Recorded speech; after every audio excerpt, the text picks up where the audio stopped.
29 and I find myself wondering what did happen to the last 10. I ran away with my life, fast forward, never turn back again.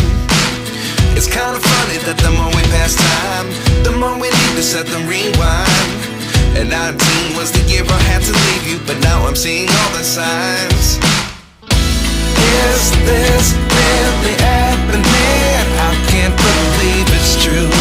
I'm just as surprised as you. Is this really happening? I can't be too sure, but one day I'll be yours again.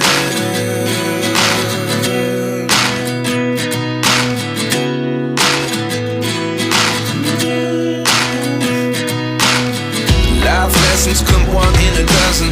The other 11 get something from nothing. I sit here looking for an answer. Maybe the biggest question was in the last chapter. You gave me the soul I have today. Without you I never could have moved away. But now I see what you teach. I do believe I always should have stayed. Yeah. Is this